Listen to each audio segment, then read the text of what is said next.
What's going on, everyone? So, Lakers have a lot of work to do this upcoming offseason.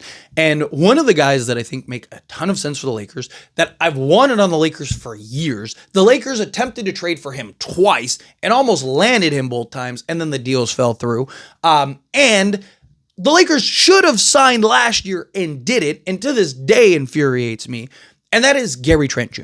Gary Trent Jr. went for a vet minimum. Like, why in the world? I mean, we know why. Lakers roster was filled, but I mean, I would have rather just waive, trade a guy, trade a second, trade Gary Trent Jr. Gary Trent Jr. was great for the Milwaukee Bucks, right?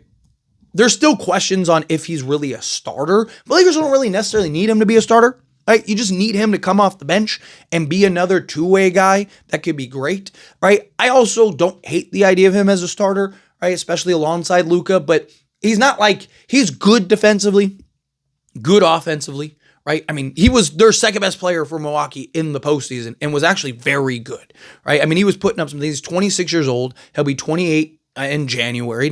So you got like a whole year before that, before he's 27, right? Talk about a legit, 6'5", 6'6", two-way wing that has like a 6'9" wingspan that can slot in, play the two, play the three. You need that versatility. He can shoot the three ball. There was a stretch, was it two seasons ago? Something like that. I think it was 2 seasons ago where it was 3 now. That's when it was. It was 3 now. Where he actually led the league in 30-point games, right? So if he could get back to that, that would be fantastic. But you look at what he did for the Milwaukee Bucks this past season, right? 74 games played, started in 9 of them. So he's comfortable coming off the bench, right? 25.6 minutes per game, 8.9 field goal attempts per game. Shot 43.1% from the floor. He shot 41.6% from three-point range on 5.9 attempts. So almost 6 attempts per game, shot just under 42% from three. Well, Tyler, guys have great shooting seasons all the time. Well, let me tell you, he is a career 39.1% three-point shooter, right? On 6.3 attempts per game. So gives you the shooting, gives you the defense, gives you the versatility, right? 2-point range, shot 46% on 3 attempts, 56.8% EFG. Free throw shooting, 84.8% from the free throw line on 1.2 attempts, average 2.3 rebounds, 1.2 assists, 1 steal, will be nice to round up to half a block, and 11 points per game. He's a career just under 14-point-a-game guy, but you look at his playoff numbers, right? 5 games for Milwaukee this season, 34.2 minutes per game, 12.4 attempts. So his field goal attempts went up, his minutes went up, everything. He shot 51.6% from the floor. He shot 50% from three-point range. 4.4 attempts made on 8.8 attempts. So his field goal attempts went up, and it was all threes, and he hit at a 50% clip, which was almost, a little more than 8% better than his regular season. Elevated, right? Well, what is his career three-point shooting in the playoffs? Well, let me tell you, it's 42%. He's a career 39% three-point shooter in the regular season. He's actually better in the postseason at 42%, right? So then you look at his 2-point percentage in the postseason, 3.6 attempts, 55.6%, and an EFG of 69.4%. 80% from the foul line on 2 attempts, 2.2 rebounds, 1.2 assists, 2.6 steals, which was a career high for him. No blocks, 18.8 points per game. He's a career 15-point a game. So again, better scorer in the playoffs. So a guy that shows up in the playoffs, gives you three-point shooting, can play multiple positions, and lock in. Now, I don't mind if you want to slot him at the 2. I would like a better point of attack guy, right? So ideally, something like, can we make a move where, we trade for, say, like a Jalen Suggs, right? Legit two-way, one of the best on-ball defensive guards in the league. So you got like Luka, Suggs. Can you go sign a Nickeil Alexander-Walker, LeBron James, and then go trade for whatever, Mark Williams, right? So now you just have great balance there, right? Like now you got, Luka, you got, 2, 3 and D guys, you got LeBron, and you got your skilled center, right? Much better balance in the starting unit. Well, here's the thing though. You need offensive production. You need scoring. Like, think of how terrible our bench was. We need a better bench. You know who would help with our bench? Gary Trent Jr., right? So now you could do something where, we'll just stick with the guys we have right now. Say a Gabe Vincent, Gary Trent Jr., right? With a Dorian Finney-Smith. Can you get another 3-and-D guy, right? Or keep Jared Vanderbilt. So you could do, let's say Gabe Vincent, Gary Trent Jr., with a Jared Vanderbilt, Dorian Finney-Smith, and then can you get like a Steven Adams or a Clint Capella or something like that? Now you just have better balance in your starting unit, your bench unit. You got that guy that could be the sixth man, and Gary Trent that go get you 15 to 16 a night, right? Like, boom, you just have much better balance overall.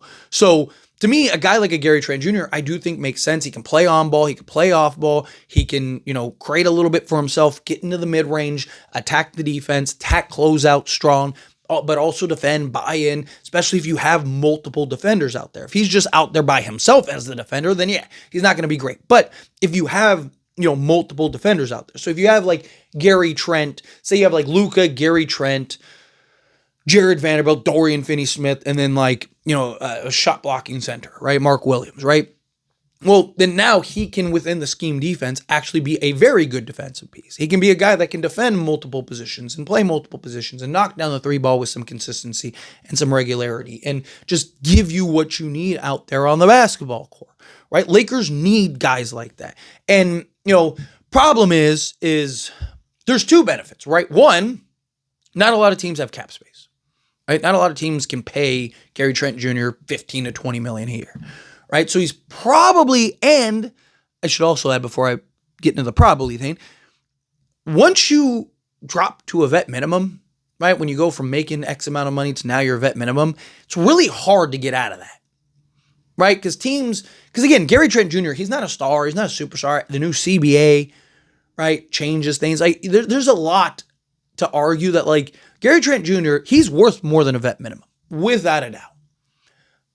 But he's probably not getting much more than that. Maybe like the mid-level exception or the taxpayer mid-level exception, right? Maybe like a biannual exception, something like that, right? So if you're the Lakers, can you kind of entice him as like a, hey, look at what you did on Milwaukee. If you did that here, imagine the attention you'd get. You want a great example? Look at Malik Monk and the bag he got paid. Everyone's offering you vet minimums or, $5 million a year deals. Well, you come here with us, play for a vet minimum this year.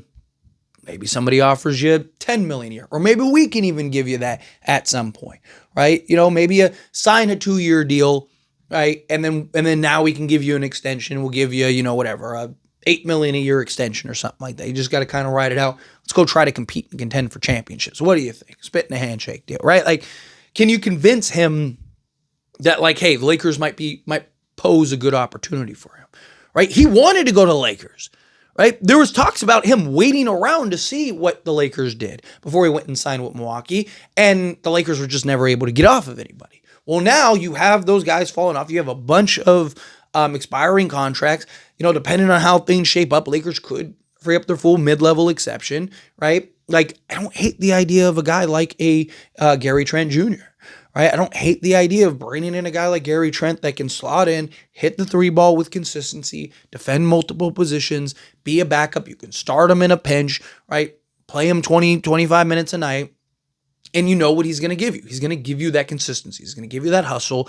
He can win you a game. I mean, he did it for Milwaukee, right? He can win you a game in the playoffs, off the bench, just knock down and give you 30 on a random night. He's a guy that catches fire, that can score the basketball in bunches. Lakers need that. Lakers could use a guy off the bench that can just go randomly give you 30 on any given night, and on most nights is going to give you anywhere from 13 to 15 a night. Who was that this year for the Lakers off the bench? Lakers just didn't have it. That was a big problem. Like, Lakers just didn't have the bench production. They didn't have anyone that they can rely on a nightly basis off the bench to particularly score the basketball. Well, a guy like Gary Trent Jr. gives you that. Gives you a legit two-way guy that can play multiple positions and do multiple things out there on the basketball court. That is literally everything the Lakers need, right? It just comes down to what are teams offering him? Does he stick around with Milwaukee, right? If Giannis stays, maybe, If Giannis leaves, then I think no. I think he'll probably, but also Milwaukee might just be like, hey, we'll give you a starting position, right? Milwaukee might just go, hey, we'll give you 35 minutes a game because, you were great in the postseason. So I just think it's circumstances. And then also, even if he is a vet minimum guy, right, to various teams, I think it'll boil down to like opportunity, right? Like, how many minutes does he play with the Lakers? What type of role does he play with the Lakers? How many games does he start? Like, if another team comes along and is like, hey, we'll start you, right? Like, hey, we're only going to give you, a vet minimum, but we'll start you. Where on the Lakers, you're only playing, you're coming off the bench getting whatever, 15 minutes a night. So I do think that there are some factors that need to be kept in mind, but I think if the Lakers pull it off, I think you pull it off. It's my opinion. But anyway, as always, this is a discussion. I pass a question on you. Let me know your thoughts and opinions down in the comments below. What do you think? How do you feel? What are your thoughts? Do you agree? Disagree? Kind of mixed in the middle? How do you feel? Whatever your thoughts are. Either way, I'd love to hear it. So let me know down in the comments below. That being said, if you haven't liked this video, hit that like button. Helps me a lot. So we enjoy these types of videos. Truly appreciate it. Not subscribe channel, hit that subscribe button. Turn on the bell notifications. Appreciate y'all. See you in the next one.